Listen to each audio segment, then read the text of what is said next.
மூலமாக வாழ்வாதாரத்தில் இருக்கக்கூடிய பொதுமக்கள் அவர்களுக்காக அந்த திட்டத்தை கொண்டு வர வேண்டும் என்று சொல்லி, இது உங்களுக்கு தெரியும், இந்திய அரசு சார்பாக ஒரு திட்டத்தை முழுவதுமாக ரத்து செய்வது எவ்வளவு கடினம் என்பது உங்களுக்கு தெரியும். காங்கிரஸ் ஆட்சியும் பார்த்திருக்கிறோம், பாரதிய ஜனதா கட்சியும் பார்த்திருக்கோம். இன்னைக்கு பிரதமர் அவர்கள் செய்திருக்கின்றார்கள் என்றால் பெரிய நன்றி அவருக்கு தெரிவிக்கின்றோம். இந்த நேரத்தில் அதே நேரத்தில் நேற்று டெல்லிக்கு வந்த அம்பலக்கார ஐயா எல்லாம் இந்த அரசாணை வராம நாங்கள் ஊருக்கு வரமாட்டோம், நாங்கள் ஊருக்கு போய் மக்களை பார்க்க முடியாது என்று சொன்னார்கள். அதனால் போர்க்கால அடிப்படையில் இன்னைக்கு வேகமாக இந்த அரசாணை கொண்டு வரப்பட்டு நாளை காலையில் அந்த அம்பலக்கார ஐயா எல்லாம் ஊருக்கு வர்றாங்க. அதனால் அவர்களுக்கும் இந்த நேரத்தில் நீங்கள் ஊருக்கு வரலாம் என்று இந்த நேரத்தில் நாங்கள் தெரிவித்துக் கொள்கின்றோம். அதை தாண்டி பொதுவாக நிறைய விஷயங்கள் உங்களுக்கு இருக்கும், பத்திரிகை நண்பர்களுக்கு இருக்கும். இன்னைக்கு எல்லாம் பேரூர் ஆதீனம் இந்த இடத்துக்கு வந்திருக்கிறீங்க, அதனால் முதல் நன்றி தெரிவிச்சுக்கிறேன் நம்ம தூரம் சிட்டியிலிருந்து. அதனால் பத்திரிகை நண்பர்கள் இருக்கக்கூடிய கேள்விகளுக்கு நாங்கள் பதில் சொல்லுகிறோம்.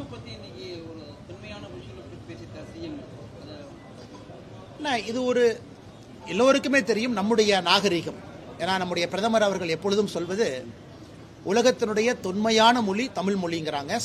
சமஸ்கிருதத்தை விட தொன்மையான மொழி நம்முடைய தமிழ். அப்படி இருக்கும் பொழுது மனித கலாச்சாரம் ஆரம்பத்தில் ஆதியில் இங்கிருந்து தான் மனித கலாச்சாரமே இருந்திருக்க முடியும். குறிப்பாக இங்கு இருக்கக்கூடிய நிலப்பரப்பில் இதை ஏன்னா மனிதர்கள் இருந்தனால தான் மொழி வந்திருக்கும். ஒரு தொன்மையான மொழி இருந்தனால தான் ஆதி தமிழர்கள் அங்கே இருந்திருப்பாங்க. அதனால் இன்னைக்கு நம்முடைய முதலமைச்சர் அவர்கள் 5300 ஆண்டுகளுக்கு மேலே அப்படிங்கிற ஒரு வரலாற்று சான்று நம்ம முன்னாடி வச்சிருக்கிறாங்க. ஏன்னா சயின்ஸ் எப்பொழுதுமே வளர வளர பல புதிய விஷயங்களை நாம் தெரிந்து கொள்வதற்கு ஒரு வாய்ப்பு. அதனால் இன்னும் வருங்காலத்தில் இது 5300 ஆண்டை விட பழமையான ஆண்டுன்னு சொல்வதற்கு நமக்கு ஒரு வாய்ப்பு கிடைக்கும் என்று நம்புகின்றேன். ஏன்னா கார்பன் டேட்டிங் எல்லாம் பார்த்தீங்கன்னா பயங்கர எக்ஸ்பர்டைஸ் ஆகிட்டு இருக்கு.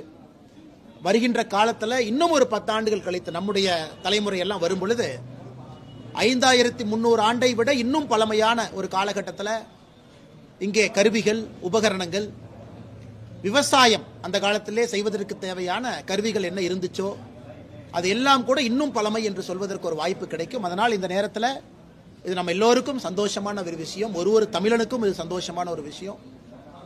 குறிப்பாக இரும்பு, அயன், அது நம்முடைய பகுதியில் 5300 ஆண்டுகளுக்கு முன்பே அது புழக்கத்தில் இருந்திருக்கிறது என்பது மிக முக்கியமான ஒரு வரலாற்று சான்று. அதை வரவேற்கின்றோம். ஒரு தமிழனாக நாம் எல்லோரும் பெருமைப்பட்டுக் கொள்ள வேண்டும் என்றும் இந்த நேரத்தில் நாங்கள் நினைக்கிறோம்.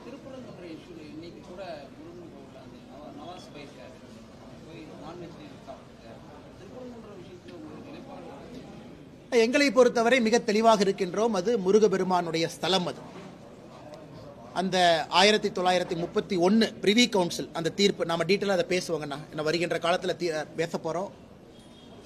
என்னுடைய வேள்வி இந்த 48 நாள் கால விரதம், முதல் கட்ட விரதம் முடியும் பொழுது அது திருப்பரங்குன்றத்தில் தான் அந்த விரதத்தை முடிப்பதாக நான் இருக்கின்றேன். பிப்ரவரி 11, 12, 13ஆம் தேதியில் வரும்.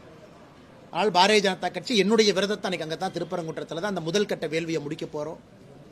ஆனால் திருப்பரங்குன்றத்தை பொறுத்தவரை 6 படை வீடுகளில் மிக முக்கியமான வீடு. அது மட்டும் இல்லாம ஆண்டாண்டு காலமாக எந்த பிரச்சனையும் இல்லாமல் இருக்கக்கூடிய ஒரு ஸ்தலம்.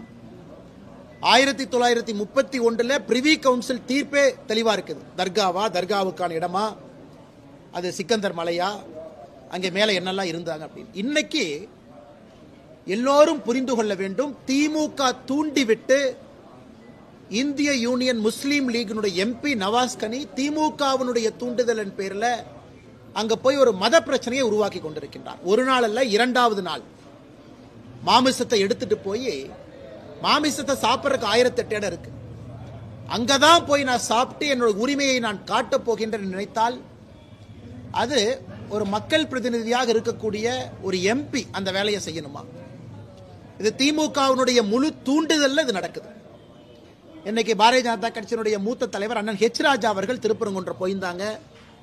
அங்கே நம்முடைய பத்திரிகை நண்பர்களை சந்திச்சாங்க.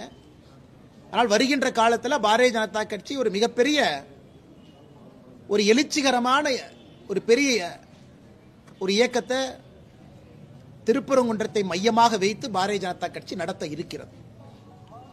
நாங்கள் சொல்வது இன்னைக்கு இந்துத்துவா, ஹிந்துவிசம்னு சொல்வதற்கு முன்பே அங்கே இந்து வாழ்வியல் நெறி அடிப்படையில் மக்கள் குகை கோயில்ல முருகபெருமானை கும்பிட்டு இருந்தாங்க, தமிழ் கடவுள். அதனால 70 ஆண்டு காலத்தில் ஒரு சரித்திர பதிவை வைத்துக் கொண்டு சொன்னா 1000 ஆண்டுகளுக்கு மேல அங்க கடவுளை கும்பிடுறவங்க என்ன சொல்லலாம்? அதனால இதை வன்மையா கண்டிக்கின்றேன்.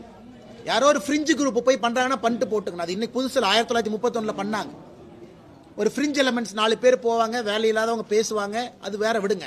அதுக்கு நம்ம பதில் சொல்லி நேரத்தை தாழ்த்த விரும்பல. ஆனா ஒரு எம்பி போய் அதை செய்யறார், எம்பி போய் தூவம் போடுறார், எம்பி போய் ஒரு மத மோதலுக்கு காரணமாக ஒரு எம்பி இருக்கார். அதனால திமுக தூண்டி விட்டுத்தான் IUML இதை செய்யறாங்க என்பது வெட்ட வெளிச்சமாக இருக்கு. ஏன்னா அந்த எம்பி 2வது முறையும் போய் வெட்ட வெளிச்சமாக இதை செய்யறாங்கன்னா ஆளும் கட்சி இதற்கு பின்னால் இருக்கின்றார்கள். மக்கள் தகுந்த பாடம் போட்டுவாங்க. வேறங்க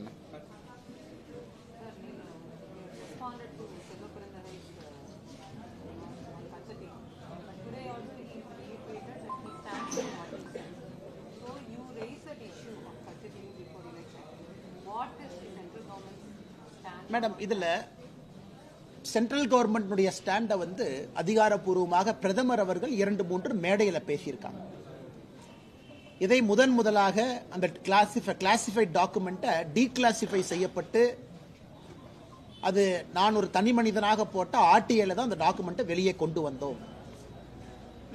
அதன் மூலமாக தெளிவாக என்ன நடந்துச்சு, பேக்ரவுண்ட்ல என்ன நடந்துச்சு, மத்திய அரசு மாநில அரசு பேசிக்கிட்டாங்களா பேசிக்கலையா, ஏன் அவசரமா செஞ்சாங்க அப்படிங்கறது ஒரு டாக்குமெண்ட்ல வெளியே கொண்டு வந்தாங்க. என்னை காங்கிரஸ் கட்சியினுடைய தமிழ்நாடு தலைவர் சொல்வது ஸ்ட்ராட்டஜிக் மேனுவர், ராஜதந்திரம், இது முட்டாள்தனம். இது போன்ற வாதத்தில் வைக்கிறாங்கன்னா கச்சத்தீவை பொறுத்த வரைக்கும் இன்னைக்கு மறுபடியும் அவங்க என்ன சொல்றாங்கன்னா, நாங்க கச்சத்தீவு கொடுத்தனாலதான். சரி, கச்சத்தீவு நீங்க கொடுத்தீங்க, அரசியலமைப்பு சட்டம் என்ன சொல்லுது? ஒரு நாட்டினுடைய எல்லையை திருத்த வேண்டும் என்றால் அரசியலமைப்பு சட்டத்தில் ஆர்டிகல் 1ல திருத்தம் கொண்டு வரணும். கச்சத்தீவு கொடுப்பதற்கு ஆர்டிகல் 1ல திருத்தம் கொண்டு வந்தீங்களா? இல்லை. அரசியலமைப்பு சட்டத்தில் எந்த விதமான திருத்தமே கொண்டு வராம சுயலாபத்திற்காக தான் ஒரு பெரிய ஒரு இந்திய தேசத்தினுடைய பிரதமர், பக்கத்து நாட்டு பிரதமர்கள்லாம் உங்களுக்கு நட்புறவோடு நீங்க கோலோச்ச முடியும். பச்சைக்கூரி தப்பாதுடா, சிங்க இது சிக்காதுடா, சுத்து போட்டு நிக்காதடா, சூற விட்டா தாங்காதுடா. சிவண்டா சிவண்டா சிவண்டா, எதுக்க எவண்டா எவண்டா எவண்டா, சிவண்டா சிவண்டா சிவண்டா, எதுக்க எவண்டா எவண்டா எவண்டா.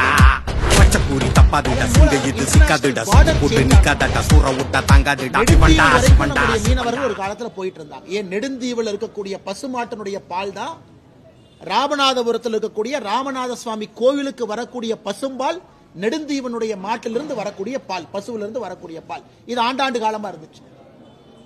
கச்சத்தீவு கொடுத்த பிறகு, எல்லையெல்லாம் மாத்தின பிறகு, பவுண்டரியே விட்டு கொடுத்த பிறகு என்ன லாஜிக் பேசிட்டு இருக்காங்க? மீனவர்களுடைய எல்லை சுருங்கிருச்சு. அது கச்சத்தீவில். அது மட்டும் இல்ல, செல்ல பிறந்தகை இன்னொன்னு புரிஞ்சுக்கணும். கச்சத்தீவில் 2 துரோகம் பண்ணீங்க. ஃபர்ஸ்ட் கொடுக்கப்பட்ட பொழுது கச்சத்தீவை கொடுத்தீங்க, அதுல மீன் வலையை உலர்த்தி கொள்ளலாம் இருந்துச்சு. ஒரு வருஷம் கழிச்சு ஆர்டிகல் 6 அதை அமெண்ட் பண்ணி அங்கே மீனவர்கள் தங்களுடைய வலையை கூட உலர்த்துவதற்கு வாய்ப்பு இல்லைன்னு அதையும் மாத்திட்டீங்க. அதை யார் தீர்மானம் போட்டாங்கன்னா ஃபாரின் செக்ரட்டரி. முதல் முறையாக இந்த நாட்டினுடைய வெளியுறவுத்துறை செயலாளரும் ஸ்ரீலங்காவுடைய வெளியுறவுத்துறை செயலாளரும் 2 பேரும் சேர்ந்து ஆர்டிகல் 6 ரத்தம் பண்ணிட்டாங்க. கச்சத்தீவை கொடுத்தது மாபெரும் தவறு. கொடுக்கும் போது விவசாய, குறிப்பா மீனவ சொந்தங்கள்கிட்ட இல்ல தீவு கொடுத்தாலும் பரவாயில்ல, ஆனா நீங்க வலைய போட்டுக்கலாங்கிறதுக்காக டிராமா பண்ணீங்க. ஒரு வருடம் கழித்து the rights to put fisherman net அதுவும் போயிருச்சு. பாபா அட்டாமிக் ரிசர்ச் சென்டருக்கும் கச்சத்தீவுக்கு என்ன சம்பந்தம்? காதல எப்படி எல்லாம் பூ சுத்துறாங்க. கச்சத்தீவு கொடுத்ததற்கு நியாயமாக காங்கிரஸ் கட்சியும் திமுகவும் தமிழகத்துல ஒருத்தருடைய வீட்டுக்கு போய் மன்னிப்பு கேட்கணும். ஒரு வீட்டுக்கும் ஏறி இறங்கி மன்னிப்பு கேட்கணும். ஆனா இன்னைக்கு தைரியமா பேசுறாங்கன்னா சரித்திரமும் புரியவில்லை. ராஜதந்திரம்னு ஒரு வார்த்தை, ராஜதந்திரத்தை பத்தி பேசுற ஆட்களை பாரு. இப்ப பாரதிய ஜனதா கட்சியினுடைய ஸ்டாண்டர்ட் மேடம் கேட்டாங்க. உங்களுக்கு தெரியும், நாம ஒரு ஆட்சியில் இருக்கிறோம். சமீபத்தில் இலங்கையினுடைய அதிபர் இந்தியாவுக்கு வந்துட்டு போயிருக்கிறாங்க. முதல் விசிட் இந்தியாவுக்கு வந்துட்டு சைனாக்கு போனாங்க. அதன் பிறகு அங்க சைனாவுடைய அச்சுறுத்தல் உங்களுக்கு தெரியும். இதை இத்தனை ஆண்டு காலம் கழித்து ஒரு பிரதமர் இதை பொதுவெளியில பேசுறாங்கன்னாவே கச்சத்தீவு தமிழகத்தினுடைய உரிமையை நிலைநாட்டுவதற்கு பிரதமர் உறுதுணையாக நிற்பார் என்கின்ற நம்பிக்கை முழுவதுமாக எனக்கு இருக்கு. இல்லாட்டி பிரதமர் ஒரு அரசியல் மேடையில் அதை பேச மாட்டாங்க. ஒரு தனி மனிதன் போட்ட ஆட்சியில் எடுத்த டாக்குமெண்ட்டை பிரதமர் அவர்கள் அரசியல் மேடையில் பேசுறாங்கன்னா அதற்கான வேலையிலே பிரதமர் இறங்கி இருக்கின்றார்கள் என்று நாங்கள் நம்புகின்றோம். ஏன்னா அதிகாரப்பூர்வமாக நான் என்ன சொன்னாலும் தப்பாயிருங்க எனக்கு தெரியாது. பிரதமர் அங்கேயும் தமிழகத்தினுடைய உரிமையை நிலைநாட்டி கொடுப்பார் என்கின்ற முழு நம்பிக்கை எனக்கு இருக்கு. ஏன்னா இவங்கெல்லாம் சேர்ந்து தப்புனது, காங்கிரசும் திமுகவும் சேர்ந்து தவறு செய்ததை பிரதமர் அவர்கள் சரி செய்வார் என்கின்ற முழு நம்பிக்கை எனக்கு இருக்கு.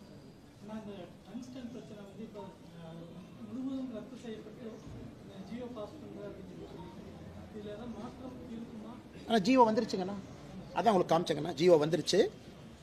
இன்னைக்கு சாயந்தரம் 4:34 அந்த ஜியோ போட்டிருக்காங்க. முழுவதுமாக ரத்து பண்ணி ஜியோ போட்டாங்க. அதை வந்து செய்தி குறிப்பாக இது முடிச்சோடனே நான் பத்திரிகை நண்பர்களுக்கு செய்தி குறிப்பாக உங்கள் குரூப்பில் போட்டுடுறேன். அதில் என்ன சொல்லியிருக்காங்கன்னா, after detailed deliberation considering the importance of biodiversity heritage site in the area and the commitment of government of India under Prime Minister Sri Narendra Modi's leadership towards protecting traditional rights. முதல் முறையா traditional rights ஒரு வார்த்தையை பார்க்குறேன்.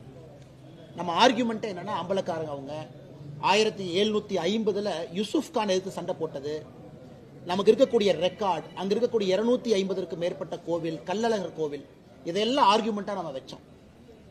அந்த traditional rights it has been decided to annual the action.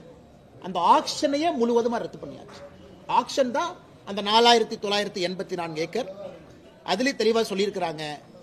நேற்று அமைச்சரை பார்க்கறக்கு அம்பலக்காரர் அந்த பகுதியினுடைய எல்லாம் வந்து பார்த்தாங்க. அதன் பிறகு இந்த முடிவுன்னு எனக்கு பிரஸ் ரிலீஸ் கொடுத்துட்டாங்கன்னா, அதனால முழுவதுமாக டங்ஸ்டன் பிரச்சனை முடிஞ்சாச்சு. இதில் எந்த பிரச்சனையும் இல்லை. பீரியட். அடுத்த பிரச்சனை பேசலாம்.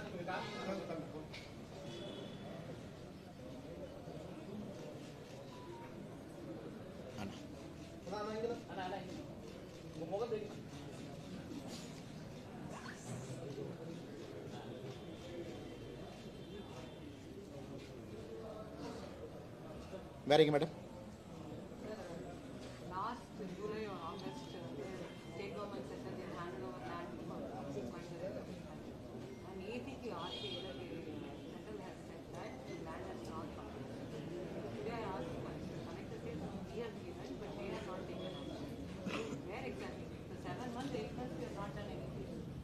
Madam, I will do one thing, madam. I will check with the Ministry of Civil Aviation officers tomorrow.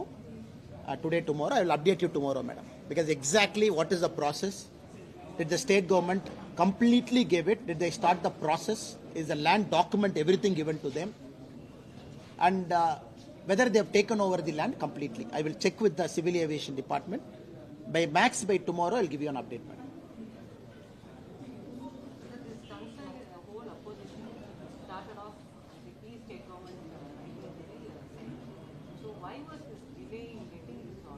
இல்ல மேடம், இல்ல madam, with respect to the tungsten one, the state government till November 2024, when the auction process was completed, never wrote a letter saying we are opposing the auction. The auction went on, auction happened. After that, when a said private company has taken the auction, then the local, our village friends, brothers and sisters have opposed. The DMK was only politicizing the whole issue. There is no need for assembly resolution. In a democratic framework, why do you want to make a central government as enemy? ஒரு அரசியலமைப்பு சட்டத்துக்குள்ளேங்க, இந்தியாவுடைய அரசியலமைப்பு சட்டத்தில் எதற்காக மத்திய அரசை எனிமையாக மாற்றணும்? தப்பு பண்ணது திராவிட முன்னேற்ற கழகத்தினுடைய அரசு. லெட்டர் ஆதாரம் இருக்கு. அவங்க எழுதும் பொழுது எங்கேயும் இங்கே டங்ஸ்டன் வரக்கூடாதுன்னு சொல்லல. பாதுகாக்கப்பட்ட பயோடைவர்சிட்டி ஏரியா 477 ஏக்கர் அப்படின்னு சொல்லி கொடுத்தாங்க. 1.9 ஸ்கொயர் கிலோமீட்டர். எல்லாம் வந்ததுக்கு அப்புறம் மக்கள் ஆக்ஷன் வந்து இரண்டாவது டிரான்ஸ்ல ஆக்ஷன் போட்டு ஆக்ஷன்ல யாருமே எடுக்கலீங்க. அதுவும் மாநில அரசுக்கு தெரியும். 4th ரவுண்ட் ஆக்ஷன்ல தான் இதை பிக் பண்றாங்க. ஆக்ஷன் ப்ராசஸ் நடக்கும் பொழுது மாநில அரசினுடைய அதிகாரிகள் மத்திய அரசை போய் சந்திச்சுட்டு வர்றாங்க. ஆக்ஷன்ல இருக்குன்னு அவங்களுக்கு தெரியும். அதனால இந்த முழு விஷயமே பாரதிய ஜனதா கட்சியை பொறுத்தவரை நாங்கள் ஒரு ஆக்கப்பூர்வமான கட்சியாக நடந்து காட்டியிருக்கின்றோம். பிரச்சனை சரி, எப்படி சரி பண்ணலாம், யாரை போய் பார்க்கலாம், யார்கிட்ட பேசலாம், இது எப்படி கொண்டு வரலாம், நாங்கள் அதை செஞ்சிருக்கிறோம். திராவிட முன்னேற்ற கழகத்தை போல அரசை போல அது எப்படி அரசியல் பண்ணலாம், இதில் எப்படி மக்களை இன்னும் துன்பத்துக்குள்ளாக்கலாம் அப்படின்னு நாங்கள் செய்யலாம். அதான் அடிப்படையிலே இருவருக்கும் நடந்திருக்கக்கூடிய வித்தியாசம். இது இங்க மட்டும் இல்லைங்க, மீத்தேன், ஹைட்ரோ கார்பன், இதே விஷயத்தை தான் பாரதிய ஜனதா கட்சி கையாண்டோம். ஒரு விஷயத்தையும் சில இடத்துல தவறு நடந்திருந்தால், சில இடத்துல மக்களுக்கு பாதிப்பு இருந்தால், அதை மத்திய அரசு கிட்ட உடனே எடுத்துட்டு போய் பேசி கன்சர்ன் செக்ரட்டரியை பிரீஃப் பண்ணி நேரம் வாங்கி கொடுத்து பிரதமருடைய கவனத்துக்கு கொண்டு போய் ஒரு அரசியலமைப்பு சட்டத்தில், குறிப்பா பெடரல் டெமோக்ரஸியில் அம்பலக்காரர் ஐயா, ட்ரெடிஷனல் பீப்புள், கிராமத்து மக்களுடைய குரல் டெல்லியில போய் ஒரு கேபினட் அமைச்சரனுடைய அரங்கத்துக்குள்ள ஒலிச்சு அது பிரதமர் கேட்டு அதை செஞ்சிருக்காங்கன்னா இது ஜனநாயகத்தினுடைய வெற்றி தான் மேடம். இதுல பாரதிய ஜனதா கட்சியினுடைய வெற்றி, இவங்க வெற்றி, அவங்க வெற்றின்னு சொல்றதை விட இது ஜனநாயகத்தினுடைய வெற்றி. அது பிரதமர் அவர்கள் தமிழகத்தின் மீது இருக்கக்கூடிய அன்பை மறுபடியும் நமக்கு உறுதி செய்து காட்டியிருக்கின்றார். 2 மாதத்திற்குள்ள அந்த வேலையை முடிச்சு காட்டியிருக்கின்றோம்.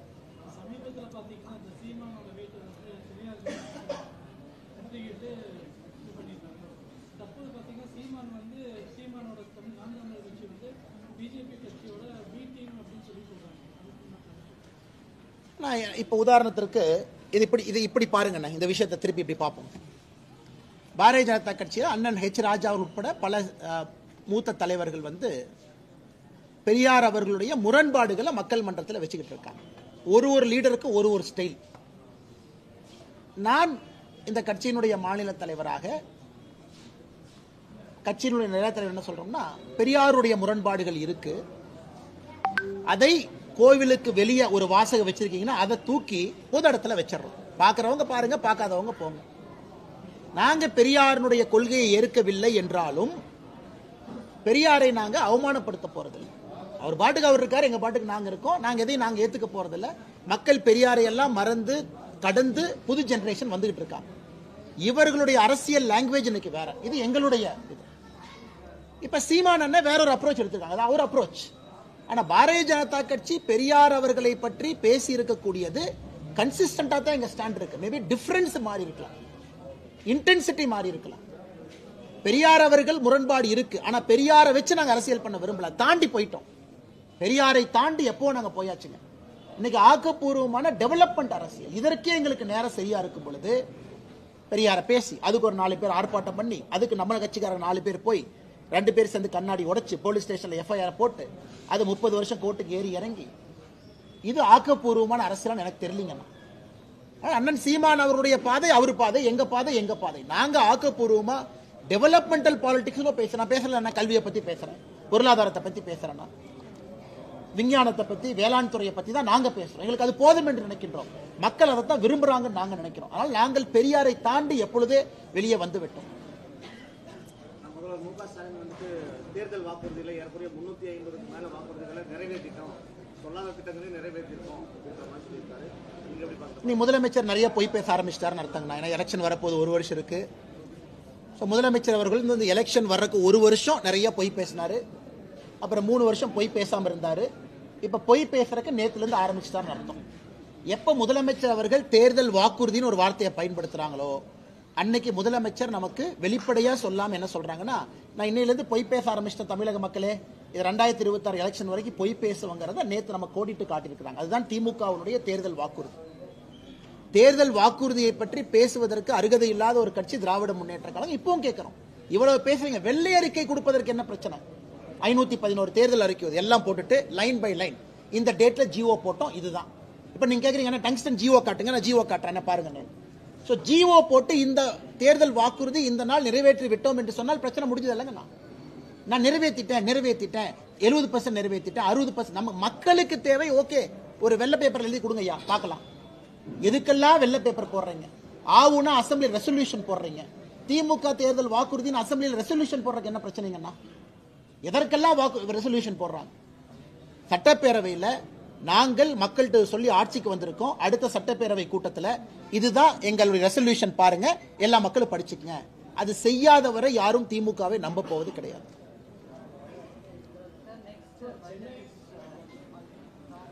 But we are very confident this time, especially the small medium enterprise, Kongu region, Coimbatore, will have a larger representation in the budget. We are very confident, including textile sector, automobile sector, and especially the SME units. Also with respect to the infrastructure, we are also expecting in a very positive way the Kongu region, especially Coimbatore, this part which is the growth engine of Tamil Nadu, which has got so many colleges, skilled people, will have a larger share in the budget that is going to be presented in February 1, 2025, because Coimbatore and all this region deserves to have that representation. So we have also from the party side taken it to the attention of our Honorable Finance Minister Nirmala Sitharaman Madam, and to different departments including Railway Minister, Commerce and different departments. And even last week Piyush Goyal ji has said the FTA is on the fast track mode. When everything happens together, the growth potential of this Kongu region will truly be in a different level.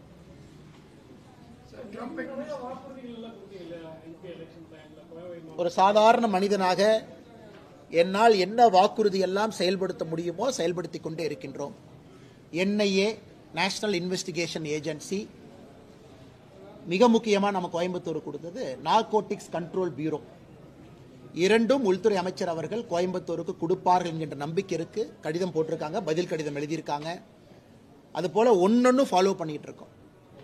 ஆனால் எங்களை பொறுத்தவரை கோயம்புத்தூர் மட்டுமல்ல, மாநில தலைவராக தமிழகம் முழுவதுமே கட்சி கடமை இருக்கு. எல்லாவற்றையும் ஒன்றொன்றாக டங்ஸ்டன்ல இருந்து மீத்தேன் ஹைட்ரோ கார்பன்ல இருந்து தமிழக மக்களுக்கு ஆதரவாக பாரதிய ஜனதா கட்சி எப்பொழுதும் நிற்கும். எதுங்கண்ணா அண்ணே, ஒரு விஷயத்தை நீங்க புரிஞ்சுக்கணுங்கண்ணா, அதாவது நாங்க we are committed to people. வெற்றியோ தோல்வி அது ரெண்டாவது. இது லைஃப் லாங் பாண்ட். ஒரு வருஷம் 6 மாசம், ஏன்னா ஒரு வருஷத்துக்குள்ள அடுத்த பிரச்சனை வந்துடும். ஒரு வருஷத்துக்குள்ள பிரச்சனையுடைய ரூபம் மாறிடும். அதனால எங்களுடைய கமிட்மெண்ட் லைஃப் லாங். இது ஒரு வருஷம் 2 வருஷம் அடைக்க விரும்பலீங்கன்னா லைஃப் லாங்கா இந்த மண்ணிற்கு நாங்கள் கடமைப்பட்டிருக்கின்றோம், வேலையை செய்து கொண்டே இருப்போம். Sir, Trump administration has given a lot of prominence to India, but at the same time, the birth rights have been taken. So the 14th Article 14 of the American Constitution, I don't know, every president has got a right. ஒரு ஜனாதிபதிக்கும் அவருக்கான உரிமை இருக்கு. அதை இப்ப இருக்கக்கூடிய ஜனாதிபதி Donald Trump அவருடைய reading வந்து குறிப்பா ஏலியன்ஸா இருக்கலாம் அல்லது நான் சிட்டிசன்ஸ், அந்த ப்ராசஸ்ல இருந்தாலும் கூட அவர்களுக்கு பிறந்திருக்கக்கூடிய குழந்தைகளுக்கு பிறப்புரிமை அடிப்படையில் குடியுரிமை இல்லை என்கின்ற கருத்தை வச்சிருக்கிறாங்க. அது நம்முடைய வெளியுறவுத்துறை அமைச்சர் ஜெய்சங்கர் அவங்க சொல்லியிருக்கிறாங்க. அதிகாரப்பூர்வமாக லீகலாக முறைப்படி அமெரிக்காவில் அந்த மாதிரி இருக்கக்கூடிய இந்தியன் ஏலியன் வெளியே அனுப்புறாங்கன்னா முறைப்படி அனுப்ப வேண்டும், முறைப்படி நாங்க ஏத்துக்கிறோம் அப்படின்னு. ஆனால் ட்ரம்ப் அவர்களை பொறுத்தவரை அவர் ஒரு விதமான அரசியலை மக்கள்கிட்ட எடுத்திருக்கிறாங்க. இது ஒரு புது விதமான அரசியல். ஏன்னா ஒரே நாளில் இவ்வளவு எக்ஸிகியூட்டிவ் ஆர்டர், WHO இருந்து வெளியே வந்திருக்கிறாங்க, குறிப்பா பாரிஸ் அக்கார்ட்ல இருந்து வெளியே வந்திருக்கிறாங்க, டாரிஃப் போட்டிருக்காங்க மெக்சிகோ கனடாக்கெல்லாம், அடுத்து பிரிக்ஸ் நாடுகளுக்கு போட போறோம், சைனாக்கு போட போறோம்னு. அதே நேரத்தில் நாம் புரிந்து கொள்ள வேண்டும், அமெரிக்காவுடைய வெளியுறவுத்துறை செயலாளர் செக்ரட்டரி ஆஃப் ஸ்டேட் சந்தித்த முதல் வெளியுறவுத்துறை செயலாளரும் ஜெய்சங்கர் அவர்கள் தான். இவ்வளவு நாம் பேசினாலும் கூட இந்த ட்ரம்ப் அரசு இந்தியாவிற்கு எவ்வளவு மரியாதை கொடுக்கிறாங்க அப்படிங்கிறது முதல் நாளே அமெரிக்காவுடைய வெளியுறவுத்துறை செயலாளர் சந்தித்த இன்னொரு வெளியுறவுத்துறை செயலாளர் ஜெய்சங்கர் அவர்கள். அதனால் எனக்கு நம்பிக்கை இருக்கிறது, இந்த சின்ன சின்ன விஷயங்கள் எல்லாம் தாண்டி யாருக்கும் பாதிப்பு ஏற்படாத அளவுக்கு இந்தியா அமெரிக்காவுடைய உறவு இருக்கும் என்பது என்னுடைய நம்பிக்கை.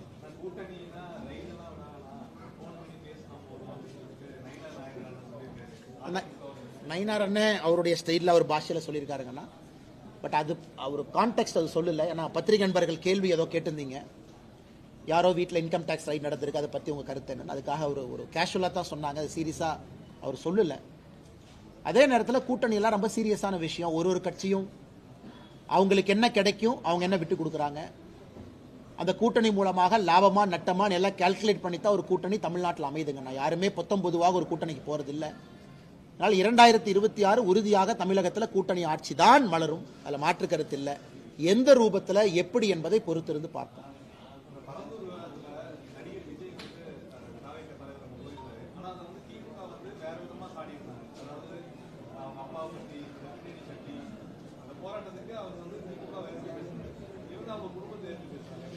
ஆனால் எங்களை பொறுத்தவரை அது விஜய் அவர்களாக இருக்கட்டும், சீமான் அவர்களாக இருக்கட்டும், யாராக இருந்தாலும் கருத்து சுதந்திரம் அவங்களுக்கு இருக்கு.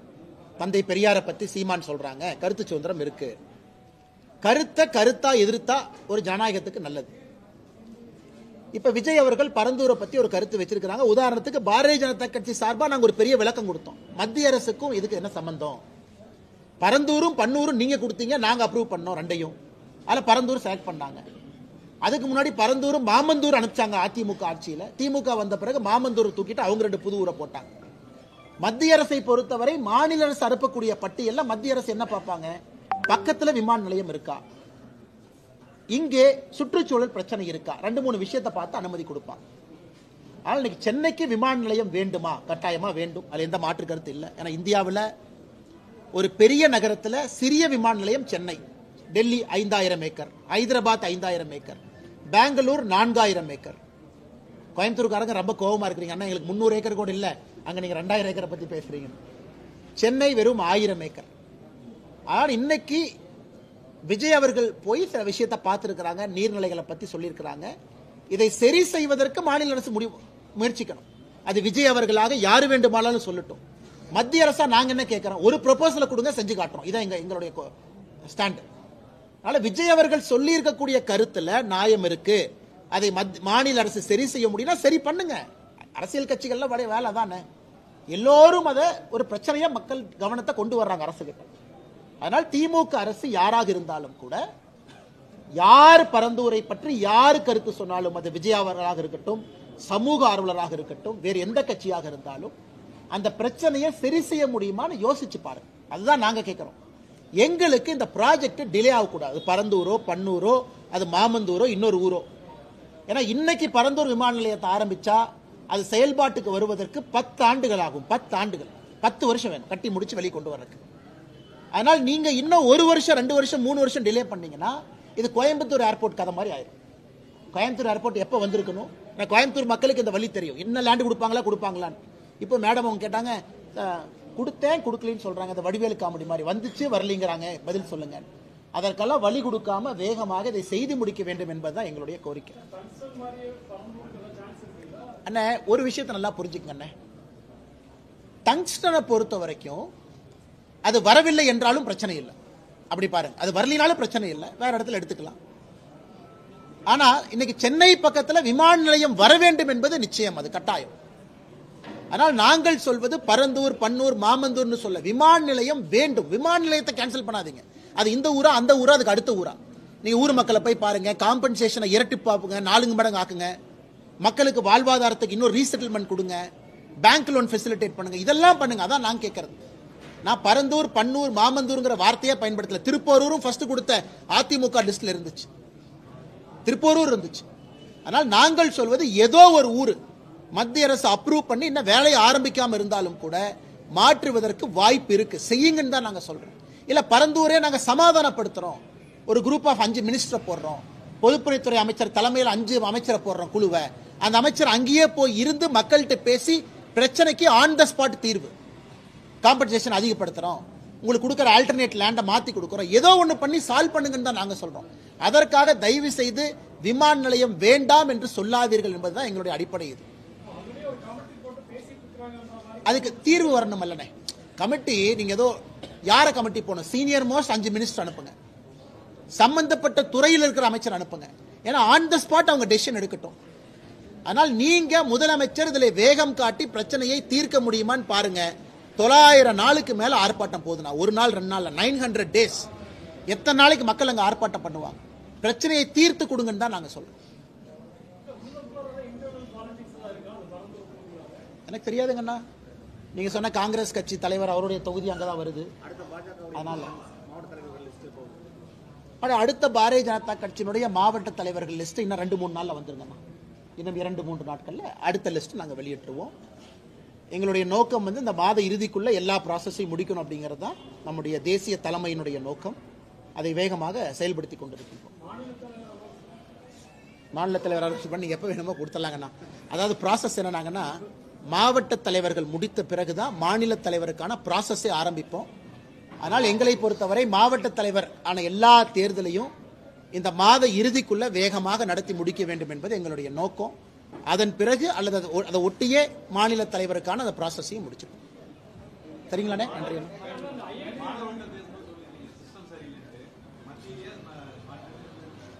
மக்கள்கிட்ட நான் மாணவர் அரசியல் மனிதனால பேசல, கலப்படத்தை களையறக்காகத்தான் அந்த கூட்டம். அதனால 2026 தமிழகத்தினுடைய கலப்படத்தையும் களைவோம் அப்படிங்கறதா என்னுடைய ஸ்பீச்சினுடைய நோக்கங்கன்னா, அது மாணவர்கள்ட்ட அரசியல் பேச வேண்டாம் என்பதற்காக இந்த வார்த்தையை எங்க சொல்லல.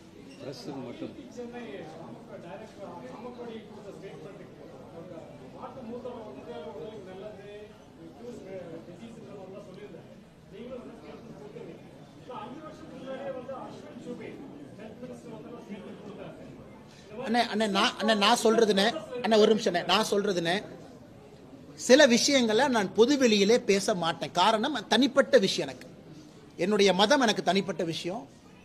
உதாரணத்திற்கு பசுவனுடைய கோமுத்ரான்னு நம்ம சொல்றோம். இன்னைக்கு அதை பொதுவெளியில பேச வேண்டிய அவசியம் இல்லை. சில பேர் ஏத்துக்குவாங்க, சில பேர் ஏத்துக்க மாட்டாங்க. அதைத்தான் நான் சொன்னேன். அதனால ஐஐடி டைரக்டரை தயவு செஞ்சு இப்படி பார்க்காதீங்க. அவருடைய ஆளுமை வேறு விஷயத்தை பாருங்க. கம்ப்யூட்டர் சயின்ஸ்ல இந்தியாவில் நிபுணத்துவம் பெற்றவர், நேஷனல் செக்யூரிட்டி அட்வைசரி போர்டில் இருக்கிற மனிதர், ஆர்டிபிஷியல் இன்டெலிஜென்ஸ்ல ஒரு பெரிய ஒரு நிபுணர். அப்படி பாருங்க. தயவு செஞ்சு ஒரு ஐஐடி பேரை கொண்டு வந்து ஐஐடி மெட்ரா அவர் தனிப்பட்ட முறையில் தனிப்பட்ட ஒரு விஷயத்துல கோஷாலையில பேசியது அங்கேயே மறந்துடுவோம். இது ஒரு அபிஷியல் கெப்பாசிட்டி பேசியிருந்தாருன்னா வேற. அதான் என்னுடைய முதல் கட்ட விஷயம். இரண்டாவது, அஸ்வினி சோபே இல்ல, ஆஸ்கர் பெர்னாண்டஸ் அவங்க காங்கிரஸ் அமைச்சர் பாராளுமன்றத்தில் பேசியிருக்காங்க. நீங்க இன்னும் அரசியலா போகணும்னு சொன்னா, ஆஸ்கர் பெர்னாண்டஸ் அவர்கள் காங்கிரஸ் அமைச்சர், அவங்க பார்லிமெண்ட்ல காங்கிரஸ் பேர்ல அதுக்குள்ள நான் போக விரும்பலீங்கன்னா. கேரளால கம்யூனிஸ்ட் கட்சி அவங்க கோமுத்ரா கவுட யூரின் எடுத்து அவங்க ப்ராடக்ட் பண்றாங்க. அதுக்குள்ள நான் போக விரும்பல. அது எனக்கு தேவையில்லாத வேலை. ஏன்னா அது தனிப்பட்ட முறையில் ஒன்று இருக்கட்டும்.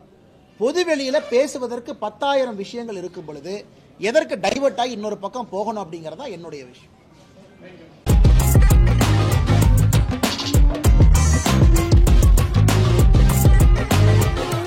பச்சைக்கூறி தப்பாதுடா, சிங்க இது சிக்காதுடா, சுத்து போட்டு நிக்காதடா, சூற விட்டா தாங்காதுடா, சிவண்டா சிவண்டா சிவண்டா, எதுக்க எவண்டா எவண்டா எவண்டா.